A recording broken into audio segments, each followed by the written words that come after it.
Hey, Joe, how about food superstitions? I mean, baseball, like all sports, is a sport with some superstitions around it. Do you have food superstitions? I did for a couple of years. What were they? Well, I go into La Reserva. I happened to do this one day starting the postseason a couple of years ago. Right. And I ordered my meal. And I didn't stay with the same meal. This was before I had, the prostate cancer, where all of a sudden I'm on this real strict diet now. And I eat, and then we won.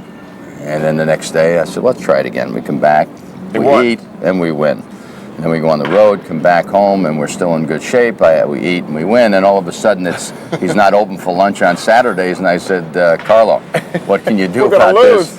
So he comes in early, and we eat, and we win again. So that was I guess, the only superstition. We're cruising the Strip on our way to lunch with teen heartthrob and current Vegas sensation, David Cassidy. Have you saved any of those costumes? You have them? In fact, Bill, I have them with me right now. Can I? I got it here. I have to get it out. I know it's painful, but I think it's here. Yes, this is it. Where is this costume? I have that costume. That was the very first costume, I think, that was made for me. You sure it's not knitted? No, it's not knitted. Okay? Yeah, okay. We're talking stretch polyester there, baby. Now, what's will there be a museum, or are these just going to stay in the closet for a while? They stay in the closet, so to speak, Bill. From NBC News, this is Today. Bill Boggs, author of Got What It Takes. Successful people reveal how they made it to the top. Bill, good morning. Thanks very much. Nice to be with you, Lester. You're a successful guy, obviously a long-time New York TV personality. It was interesting to hear her talk about doing something that she was passionate about. You talked to a lot of famous people. That was a recurrent theme, wasn't it? Indeed it was. Well, Kathy Black was one of the 44 people in the book, ranging from Renee Zellweger, Joe Torre, Sir Richard Branson. Following your passion is something that all of the people I interviewed certainly displayed. Whether it was something that they started out with, like James Blake, the tennis player, who was a 10. Sure. Or Clive Davis, a music mogul who really discovered it later in life, or Bobby Flay. Following the path of their passion worked for them is one of the reasons they were successful.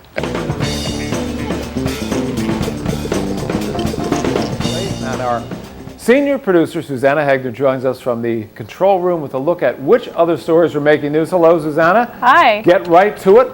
Some of the other stories, we got Giuliani and Hillary going at it. That's right, but of course, your favorite story, you may try to deny it, but I know it is. Story 8. That's right, story number 8. Mr. Met has been named to the Mascot Hall of Fame. It raises several questions. First, the Mets are playing the Phillies tonight. Does that mean like the Philly fanatic actually went over and congratulated Mr. Met? Oh, man. Well, he must have gone over and welcomed, because the Philly fanatic is already in the Mascot Hall of Fame. And is it true that Mr. Peanut is on the nominating committee? Who is on the nominating committee? I don't know. Paul, welcome. You also wrote an important study called the Iraq Effect Study. We'll get to that in a minute. What I'm wondering about is this, with keeping al-Qaeda at the forefront here, using that quote from President Bush, we say that withdrawal on the ground will be based on conditions on the ground. And how much are conditions on the ground related directly to al-Qaeda, and how much are conditions on the ground related to sectarian violence? It's a great question. Al-Qaeda are an important part of this story, but they're not the only part of this story. Everybody has things on the refrigerator these days. What's on your refrigerator? Well, my children, they have the little pink piggy up there not to eat. Pink piggy? Yeah, you are fat, don't eat. and I have on the refrigerator 3 lines. I'm not getting married. I'm not getting married. I'm not getting married. Honestly. And don't you remember me? I was on your show in the late 70s. I do remember you very well. And you haven't changed. You're gorgeous. Well, you haven't changed either, but when you wanted to come to a culinary landmark, and you're such an international diva now, a star of Broadway, I thought you should see how the real people eat, so we brought you to a hot dog stand. Well, let's go inside and have a look. After you, Dame Edna. What do we think, Dame Edna? Delicious. Scrumptious. But Bill, you said you'd take me to lunch. Well, Is this where we're going? No, this isn't really lunch. There's a lovely restaurant in Central Park. Park View at the Boathouse. And the chef there is someone that everyone's describing as a hottie. You know that term for young? I have heard it. Yes. Is he young? He's young. Single? He is single. Interested in a rich widow? Well, we can find out. Bill Boggs, nice to see you again. I can't let a meal with Evander Holyfield go by without asking you about your ear. There was an international incident, the Tyson fight. He bit off part of your ear. My question is this. When you woke up the next morning and you went into the bathroom and you turned the light on in the mirror and you looked at what went through your mind? It didn't bother me. It really didn't bother me, the girls. Seriously? It made so much noise about it, it became funny instantly. You know, just everybody see me and they go, and they want to see that ear. Emmy Award-winning talk show host Bill Boggs asked a long list of celebrities and influential people what it took for them to make it big. He tells us what they told him in his new book, Got What It Takes. And Bill Boggs is with us this morning. Good morning. Good to see you. Pleasure, Harry. Without question, you have what it takes. Hey, folks. Primary motivation for putting this book together, because you interviewed a lot of people and accumulated thousands and thousands of words of interview. Well, in my own personal life as an interviewer on television, it has been so enhanced by some of the offhanded things people like Sinatra, Duke Ellington, Muhammad Ali said to me. I thought if I can put together a group of diverse people and use my skills as an interviewer to find out the secrets of their success, I could share them with people and help young people graduating from college or somebody who's been downsized and wants to go off in a new direction. Now, what would you say another ingredient is of keeping romance alive? I think it's having someone who shares your interests. I mean, Bill and I both love food, love cooking, and in fact, I'm cooking a romantic Valentine's Day themed dinner this year. Good. Hearty salad, sweetheart steaks, and sweet potato mousse. Now, remember, gifts and time and food are all good ways to show your love, but nothing is more important than each day looking the other person right in the eye and saying, I love you. I'm Bill Boggs. And I'm Carol Campbell. Happy Valentine's Day. Home-cooked classics. I can't let you get away with just Lewis and Clark food when you told me that growing up you ate squirrel and dumplings. That was my very favorite food. And you know, squirrel is a very fatty meat. It's kind of like dog. It has a lot. It has a lot of fat on it. Didn't know either one, really. I want to ask you a kind of serious question. Last August in New York, you had heart palpitations, were rushed to the hospital, and you've said you thought that you were dying. Obviously, you survived beautifully. But how has life changed for you?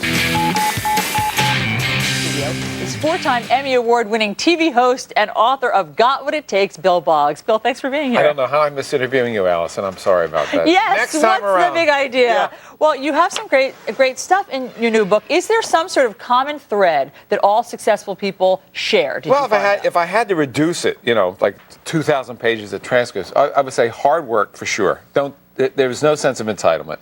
Confidence, and you can develop self-confidence. We can talk about that a little bit.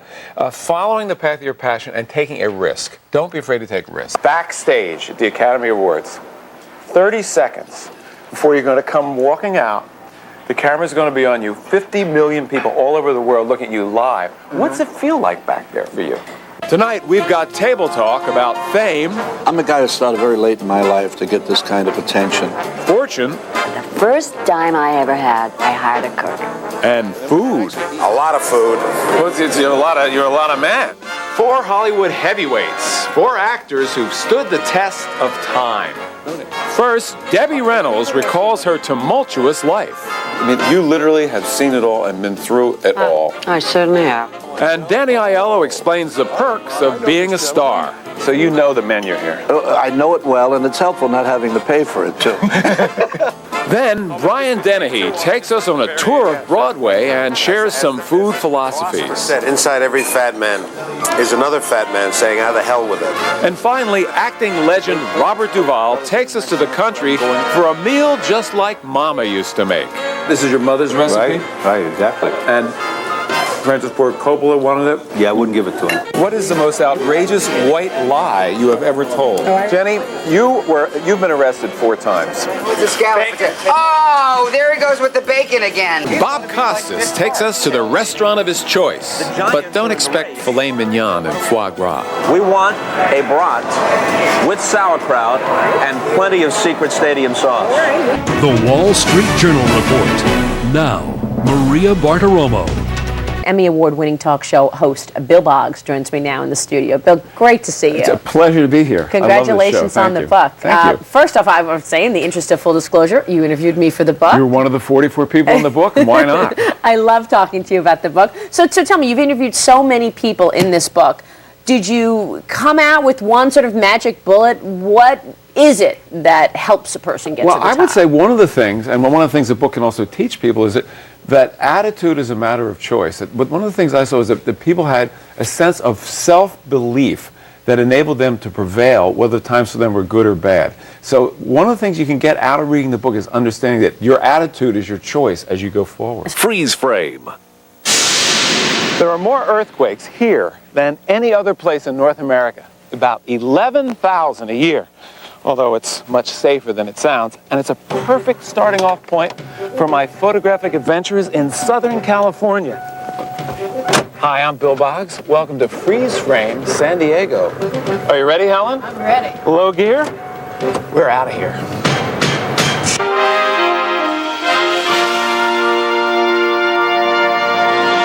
This is the Kennesaw Mountain National Battlefield Park, located 3 miles from Marietta, Georgia, 5 miles from Atlanta. In the summer of 1864, Confederate troops, led by General Joseph Johnson, dug in a defensive line here to stop General Sherman and his armies from reaching Atlanta.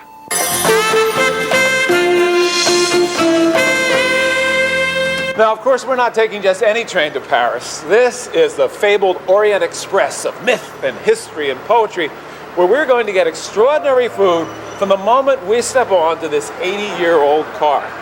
Hi, I'm Bill Boggs from the Food Network. Good morning, sir. I'm Steve Block. I'm your cabin steward. Oh, pleasure to meet you. Thank you. We have interviewer Bill Boggs in the house. there's Bill Boggs. Yeah. Thank you, thank you. Thank you very much. A pleasure to be here. Bill Boggs, I knew you when? 30 years ago in the old Studio 54 days? Was it only 30 years ago? 25, 28. They're making a movie about Studio 54, Are and they? we're not in it. Oh, we're not? Good. I went maybe 4 times in my whole life. That scene wasn't for me. Well, I went more than 4 times, Did and you? I survived. News Force Bill Boggs is there now. What do you know, Bill? Well, Jane, I'll tell you exactly what I know. I know I'm in front of Trump Tower, and I know this may be or may not be the summertime residence of Mr. and Mrs. Michael Jackson. They may be moving in at this very moment. I do know this all day long. World news organizations, tabloids, and fans like you see here have been staring at Trump Tower, just looking at it, wondering if this incredible story could be true. You're watching WNBC for New York. And now, Good morning, Bill Boggs here in New York, where it's 41 degrees outside and cloudy. Let's talk to the man himself, Mr. Galata. Andrew, the crowd is stunned. They can't believe it. What happened? First of all, it wasn't my day today, but I got a headbutt. And here's the man who knows that the only thing that's always in style is style itself, Bill Boggs. Good work, Carol. Thank you. Why did you write a book exactly like this, giving advice? Because they paid me. They paid me, I do it. All right, well, it comes with a picture. Will you sign it later for me? Sure. All right, good. Cost you $2.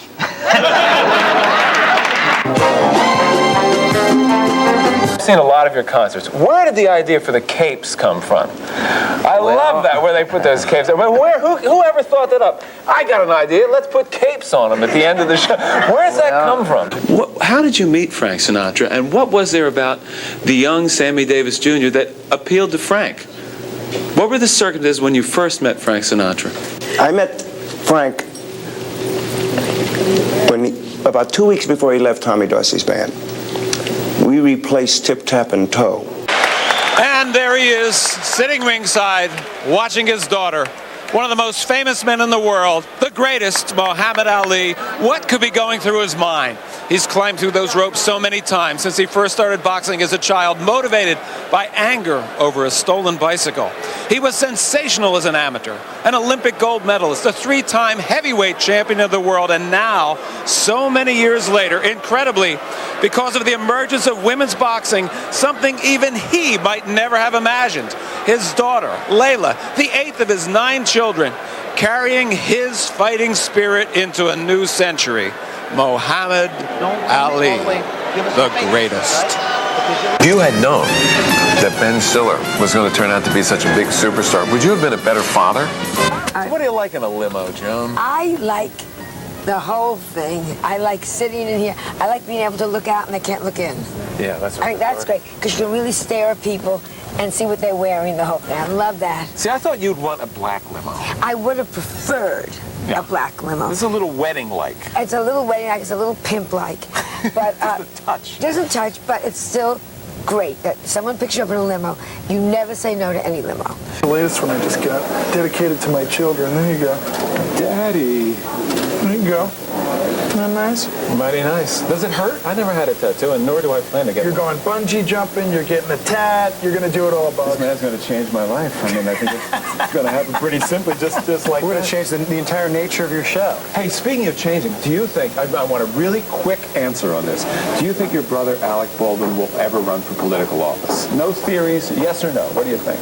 It's hard to answer. Yes. I think, yes. I think there's definitely a strong possibility. Let's go to really not that long ago. You're 12 years old, right?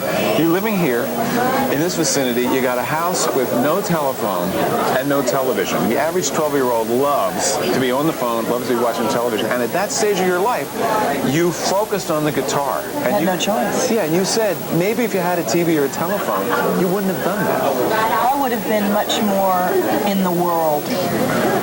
This forced me to be creative and forced me to, play with my sister. And it made us be lovely creative. sister to play with. Well, if I'd known she was going to be as famous as she is, I would have been nicer to her. I'll tell you that. You all get along. That's all another story, This is what that made me wonder then. Your children, and we've seen your kids, have a beautiful boy and beautiful girl, will have privileges, Is there any, do you ever worry that the privileges might deny them from something developing, as in your case it did? I think we have to have a place to go to where it's simple. Because Mom, Ashley, and myself, the three of us had time. We don't have time anymore, ladies and gentlemen. We've lost that. When's the last time you really sat down to a meal with your family? Hi, I'm Donna Hanover. And I'm Bill Boggs, sitting in here for David Rosengarten, and we thank you for joining us in Food Today. Today we're celebrating Christmas all across America. And I've gone pretty much as far as the American territories go because I lived in Guam. Guam? When I was a little girl, my dad was in the service. What was that like? Well, the carols are different. Oh, what fun it is to ride a caribou today. Caribou in Guam? Yeah, sure. So you're singing Rudolph the Red-Nosed Caribou. You could, if you wanted. As you know, I'm from Philadelphia, and I was always at the hometown hearth for Christmas. But one year, I celebrated Christmas in Los Angeles, and it was a quintessential blue sky, hot L.A. December day. Went swimming in the morning, but when I came inside and was by the tree, it felt like Christmas. Turn up the air conditioner and you got That's it. right, and celebrate Christmas. Let's go. All right, so here we are. You're the car back. You know how to run a pattern, right? I know how to run a pattern. All right, go to the blue BMW over there. BMW. Up left. Go left. Right. Go to the Acura. All right. Acura. And then straight down, okay? And how far am I going? Jeez. All right, the blue BMW. The brake. Coming this way. Brake. No! Okay.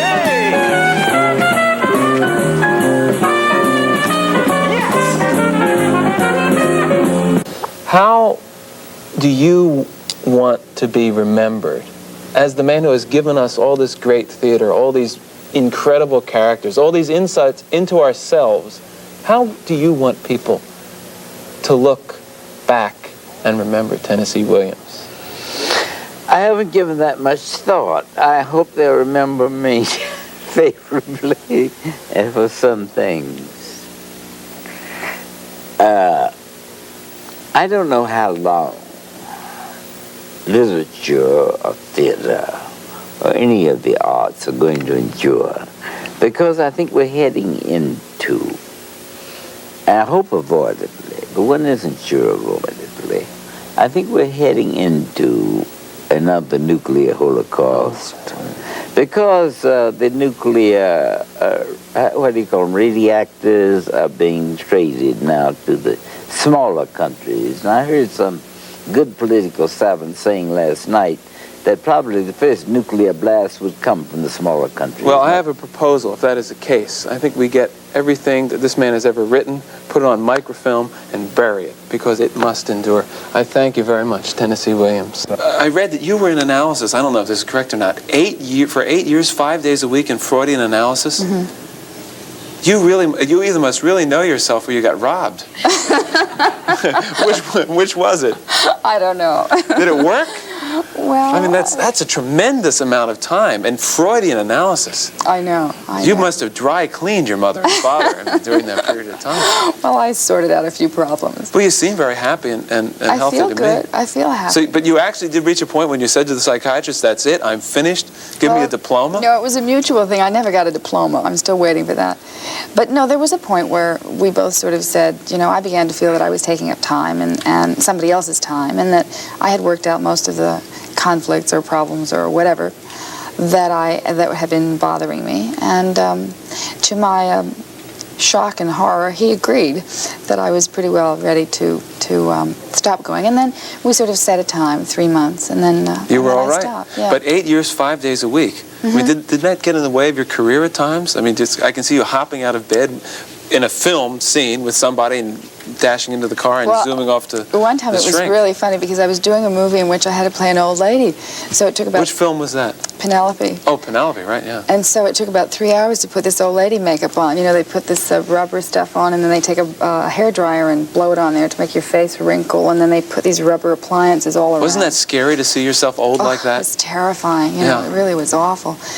But the only way I could get to my session, which was during my lunch hour, that's when I used to go, was I couldn't take my makeup off, right? So I went there as this old lady, and I said, you know, Dr. Linden, you know, I've really been troubled the last few days. Did he notice? I mean, you know, sometimes they're very passive. You know how they are, right? Yeah, they won't Come say in, anything. Natalie, yes. Right. That's right, yeah. Not looking too well today. Tell me about it, dear. Tell me about it. Exactly. Well, let me introduce you right now to the man who has brought us music, frozen orange juice, videotape, and White Christmas. Here is the one and only Mr. Bing Crosby.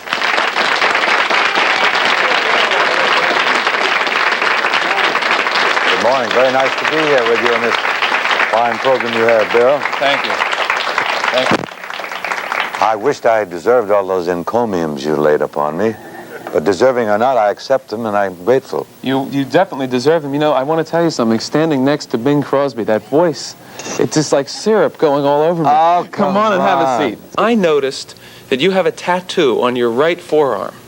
I have two. You have two tattoos. And I'm wondering, I'm not going to ask you to show your tattoos, but I'm wondering what prompted you to get a tattoo in the first place? When I went into the Navy, when I was 16. That was when you did it, huh? Oh, yes, of course. But, I mean, it's funny. I have absolutely no regrets whatsoever, I mean, about having a tattoo. And people invariably say, well, it was probably because you were very drunk one night. You know, and I was frequently drunk, but I didn't need to be drunk to have a tattoo put on. Mm-hmm. So you have no regrets? What are the tattoos? Well, it's a bird. Well, let's take, as long as it's out, we might as well take a look. Well, it's a bird hair. Come in on this? I can't. It's a hairy bird. It's a hairy bird. Well, it's a long time ago, you see. It's, of course. You didn't have that hair on your arm when you were 16 years old. But that was 30 years ago now. Mm-hmm. So it's a bird with a scroll in its mouth that says mother and father, and that's a heart, and that's a dagger through it with thistles, and it says Scotland forever. Scotland forever. Why do you live in Spain if you have a tattoo that says Scotland forever? Because Scotland comes under the jurisdiction of England, and the taxis are impossible. I would think this. Being such a big movie star must affect normal dealings with you, that people cannot get beyond the fact that you are this great actor whom they've seen in these marvelous films, is that they are not really always talking to the Dustin Hoffman, who is still Dustin Hoffman. The person who's always The person is always there. My thinking about it alters and has altered through the last 10, 11 years since The Graduate came out. And you wind up, I'm at the point now where I don't have firm fix on what the facts are. Yeah. What I do know is that I've changed and been altered by the experience, and that the people around me have been also. And I think I feel a few things at the moment. I mean, you keep, you know, it's like getting older. You keep switching your feelings about yourself. And at the moment, I feel that it still amazes me that I'm constantly surprised that people don't treat me the way I, in one sense, think of myself. I mean, the first 30 years of my life, I was unemployed, you see, and now this last 10 years, I've been famous. So that's all a part of what I feel about myself.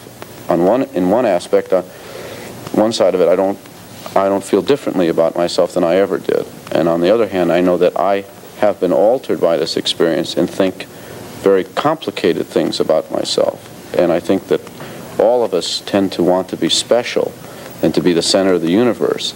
And being a movie star kind of infects that aspect of yourself, and you can regress by it. And I think I, in many respects, have regressed. I mean, in terms of, you know, you feel that you're no different from anyone else in that sense, and yet people are treating you totally different. It's very hard because you kid yourself if you think that doesn't change you. I think you're absolutely right. It's almost like there must be times when you just feel like erecting a wall because of the predictability of the kind of response you're going to get from random people you don't know. But you also find out that you're hooked to it, and that's what's really tough. First, here are some of the notable guests, or at least a sample of some of the notable guests that we've had on the program during the past few months. To disturb North Carolina and build stupidly and without taste and without consideration for the environment in this glorious land that God has given you, this should never happen. In fact, it's like, to me, life is very much like a battlefield. When the enemy starts coming, you've got to face him, and if you don't make it, you're going to die, that's all. What's it like taking a shower to do a commercial with a cameraman and a whole crew around? Well, first of all, you know, they're only taking the top, and you're really terribly well protected. You're I was wearing what they call blue mat. I think when I'm singing, you know, it all depends on my attitude at the moment, you know. I think that when I do it in concert, it's more like, yeah, it's almost like this is for me. I guess hardly a week goes by in Washington that someone doesn't come and take me aside and whisper in my ear, thinking that he's the first ever to tell me this, that in his department of government, that they were about to do something, that they were about to take an action that was a little shady, that was a little questionable, a little dubious. I worked with Picasso, not directly. You don't work directly with Picasso.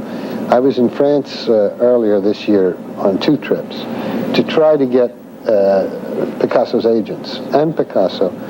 I submitted a proposal to Picasso to protect some of his images. Well, television was a green light for me, but I've never really thought of making it to a certain point. I like to see myself still climbing up the hill. You know? Yeah. Because once you reach the top, then there's no place else to go. Journalism is a jealous mistress, and she'll absolutely consume your life. And I like it that way up to a point, but that's the thing that bugs me the most, that I don't have enough time with my family, and what time I have with my family is frequently under a very compressed time frame. What do you remember about your youth in Mexico that's so different from your life now? There must be some fond memories for you. Peace and beauty and reflectiveness, being able to be by myself. But Americans always hit problems ahead of other people, you know. We become conscious of them. The rest of the world comes along more solidly and slowly. Are unpredictable, bewildering, frustrating, delightful, maddening, surprising, sad.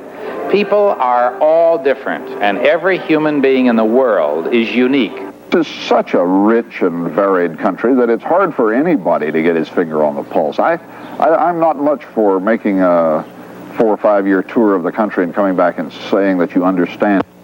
It was fairly easy for me when I did make the step from a situation comedy into variety. However, it's still very difficult to make a similar transition into like a dramatic role, because when people think of someone for a role, they don't always think of a comedic actor. But on today's show, I'm interested in your reaction to a woman who you see who has beautiful hair, and sort of a blimpy body, or a real blimpy body? How do you respond to her? What do you think? I've never really responded to blimpy bodies, but it doesn't usually follow. Now, a woman can have a blimpy body because she's kind of pregnant, and she's nice. Well, that's lovely. That's a good thing. That's a beautiful thing. We give a lot of attention, and we've experimented and even have some programs designed to provide halfway houses for those that have been incarcerated, hardened criminals, halfway house on the way out. He said, I just wish we'd spend that much time and effort with halfway houses before young people go in. Like and respond to what you write on a day-to-day basis. Does it torment you? Is it like looking at a picture that's not quite the way you want it, or is it the way you want it? No, it's as near to the way I think I want it as I can get it at the time. The great French modern classical poet Paul Valéry once said, one never finishes a poem, one abandons it. Why do you say that what men fear most is freedom? But when they have a family and a wife, then they are not free any longer. They can't do anything. They are just tied down to do what they must do. And I think that I always judge people by what they do, not by what they say they want to do. Is it tough for a person who has to be on stage, relying on his own talents, not to become self-centered? No, I don't think there's a problem in that. I think one ought to be self-centered. I don't think one should be self-centered to the exclusion of his obligations to the rest of the world, but I can't imagine that one could be a self without thinking of his self. People say that you're a root of music. Right. Bo Diddley is a root. What I want to know is the music, as you play it, when you play it for yourself and for the audience. I imagine you play it for yourself. What is it about life that music is saying? What do the blues say? It's telling people to be yourself. Our heritage of music is blues. Just a second. Tuning up. Now that's all I know of my wild Irish road. That's all we need. The sausage and the ham and the navy beans, they're going to make you grow. But the bread, the mustard, the lettuce, and the crackers, that's going to give you heartburn. I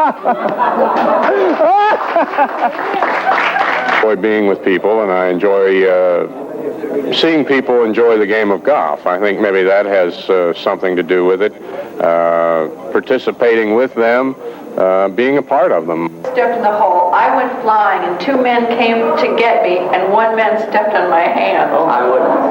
Very successful. And he broke all my fingers. I made a deal with my father that if he would buy me an accordion when I was 17 years old, that I would stay on the farm till I was 21 years old. I would give him all the money that I'd earn out of the music business. I would also work on the farm. Ladies and gentlemen, this is the Bill Boggs Show, and incidentally, my name is Duke Ellington. I've got a band, and all the cats in the band want you to know that we do love you madly. Thank you. Thank you, and we love you madly, too. You all know how the game is played. No, I don't know. No, I don't know. I don't know how you play the game. All right, it's a very simple game. I don't like it. You're a panel of famous show business personalities. Oh, yeah? Yeah, except for Bob. Waiting in the wings is an obscure, unusual talent. It's your job to figure out and guess what his talent is. Now, but before we bring him out, I've got to ask you to put on masks. You'll be able to see him, but we don't want him to know who you are. I'm not going to wear a mask. What would the problem be? Well, if he knows who you are, he's going to bug you to try to get contacts in show business and just make him famous. Put him on. So put on those masks. We don't want him to know. We've got a special one for Mitch covering his beard. You can see through the masks, but you can't breathe through them. You can see him, but he won't be able to see you. It must have been very interesting growing up in Hollywood. Sometimes when your mind is relaxing away from the pressures and the demands of what you're doing now, what are some of the happy moments that maybe you recall from? Well, my partner, who is the producer of Idaho Transfer and also the producer of The Hired Hand, which is my first directorial job, and associate producer for Easy Rider, his name is William Hayward. And Bill, his father was my father's agent. And his mother was my father's first wife. And my father was her first husband. They didn't have any children. So I sit down with him and I say, Bill, tell me what you remember. And he says, you really want me to tell you? I said, yeah, I wanted to tell you, because I'll tell you what I remember. And we trade stories about the insanity that was going on, not only within our own families, but within the industry. It's a great line to say, who's this fellow? This is my brother, Bill. I didn't know you had a brother. Yes, his mother and my father were married the first time out, but his father was my father's agent at that time. You know, he got rid of his... You got me already. I want to go back to the time dimensions. And wait a minute, we're getting into that now. We're getting to the time dimensions now. See, Dennis is married, or was married, to Bill's sister, Brooke, who was my sister's best friend and like my sister also. You know, that's very confusing. Do you have a list of this, an organization chart where it all starts with Henry Fonda on one end and somebody else on the other? Right. And eventually, he and Maggie Sullivan, who was Bill's mother, didn't have any children, and she married William Wyler next, and then Leland Hayward, who was their father. My father married my mother, and then 4 or 5 other people. I believe it, but I don't understand it. I'm not sure I do, and it's just that's a flash. I must say that's an answer. That's what I asked for, a flash. We'll be right back after this flash of commercials. Stay with us. Don't go away.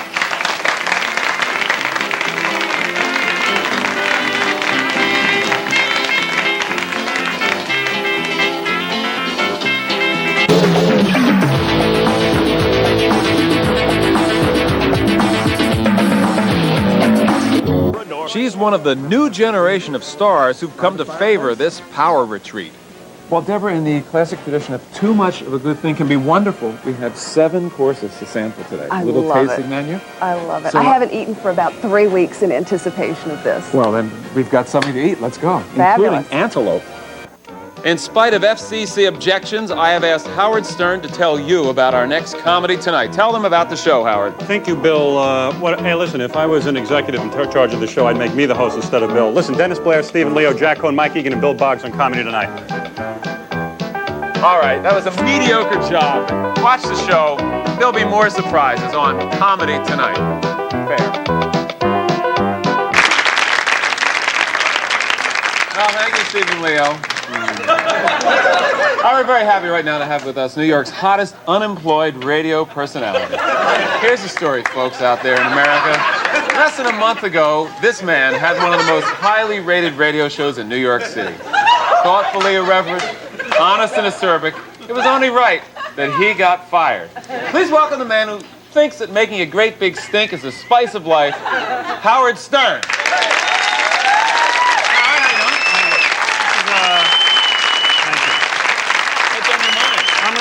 I'm going to be back on the radio very soon, I'm sure. There's not going to be any problem there. I'm going to have a job again. But I'm thinking of not going back on the radio and making the option for a TV show. So Really? if anybody's looking at this, who's probably 3 people are looking at this, Bill's wife and his 2 friends. But if there's anybody looking at this that would like to put me on a television show, whether it be for cable or for maybe even Metro Media itself, in fact, I think I'd be a lot better host for the show than Bill would. Even Bill would miss that. I'm a lot funnier than he is.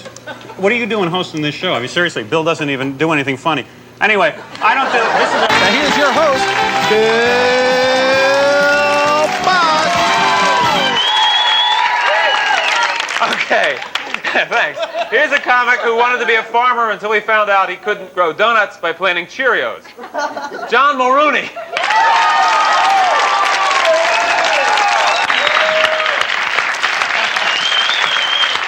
We're doing it. God. We got it, right? Now, you know Robin Leishman's work on Entertainment Tonight and Lifestyles of the Rich and Famous. He is the man to ask about how the other half lives. Now you know that, right? The omnipresent Robin Leach. Now, Robin, here's a question. What is the most obnoxious house that you have ever covered? We found a house, Bill, that was made completely from gold. Now, you say completely from gold? It's not possible, right? But the roof was gold, the floors were gold, the walls were gold. Everything was gold, except one thing in the house. What's that? Which was a portrait of the 2 people who owned it, and they had that made from diamonds. Whoa, where was this place? It's in Hong Kong, and it's about $65 million. Oh. You can put that in the act now, right? Thank you, Robin. Thank you, John. You have a question, John? When are you going to do an impression of me? It's very difficult to do American accents, particularly bad ones from Brooklyn. I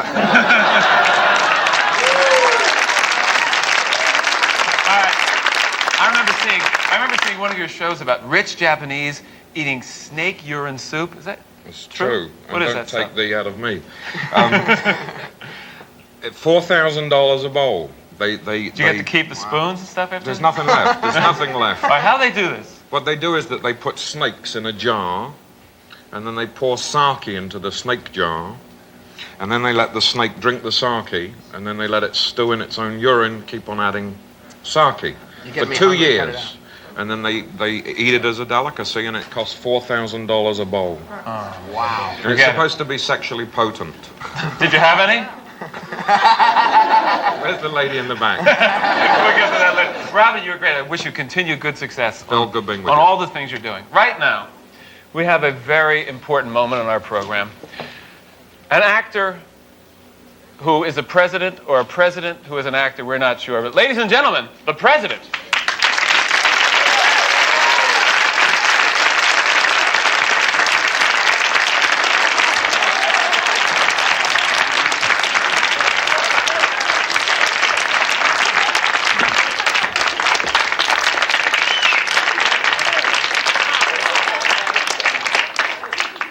Are you ready for questions, Mr. President? Are you ready for some questions? All right, finally, Mr. President, education in the United States. Your view of it, please. Well, I think that what we have. All right, here's someone who believes that our ability to use tools is what separates man from woman. John Ferrantino. Thank you. Thank you. Let's have a nice round of applause for Bill Boggs. Isn't he lifelike? Let's have a round of applause for him. All right, thank you, John. Truly, we are honored tonight to have with us a kingpin of American comedy, star of tube and screen, a pioneer of the belly laugh, Mr. Harvey Korman.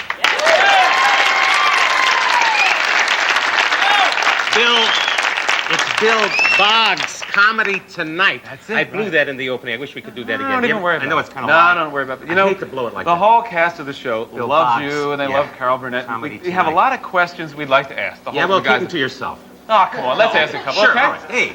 Who's the... I'll begin. Who's Okay. the biggest star you ever slept with?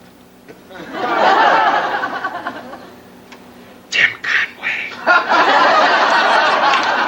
Never say anything. Comedy Tonight. I believe the president has a question. Whoa. Tim Conway, you got... Is anybody going to ask me a nice question? All right. Aren't you a here, nice question? Okay. Aren't you here only because you have a movie to plug?